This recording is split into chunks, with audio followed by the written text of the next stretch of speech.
পুরাতন মসজিদ এই জায়গায় আগুন লাগছে এক বাসায়, এই কথা শুনে আমরা সবাই দ্রুত চলে আসি। আসার পরে দেখলাম যে এলাকাবাসী সবাই চেষ্টা করতেছেন, কিন্তু এমন একটা পরিবেশ, পুরা বাসায় আগুন আর আগুন। আমি নিজে যখন গেছি তখন ওইটা জানি না, তখন ওই বাসায় ঢোকার চেষ্টা করেছিলাম, কিন্তু আগুনের তীব্রতা এবং তাপ এমন পরিমাণে ছিল যে আমরা গেটের ভেতরে পর্যন্ত ঢুকতে পারতেছি না। তখন সবাই মিলে আমরা ফায়ার সার্ভিসকে ফোন দিয়েছি, ওনারা দ্রুত রেসপন্স করেছেন। সেই জন্য আসার পরে সাথে সাথে এখানে আগুন নিয়ন্ত্রণ করার চেষ্টা চলছে। আমরা একটা ছোট্ট ছেলেকে খুঁজে পাচ্ছিলাম না, এরপরে আমরা আবার পেয়ে গেছি আল্লাহর রহমতে। তখন আমরা সবাই ভাবছি এই বাসার ভেতরে কোনো লোক ছিল না যতটুকু জানি, এবং কারেন্ট থেকে এই আগুনের সূত্রপাত হয়েছে বলে প্রাথমিকভাবে জানতে পেরেছি। যে ভবনে আগুন, তার পাশে ডান পাশে এবং পিছনে দুইটা ভবন একই সাথে লাগানো।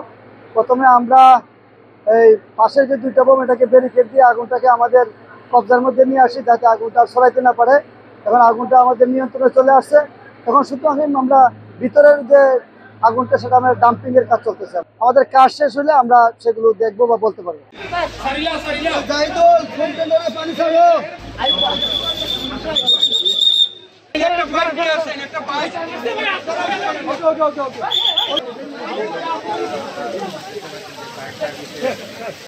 একটা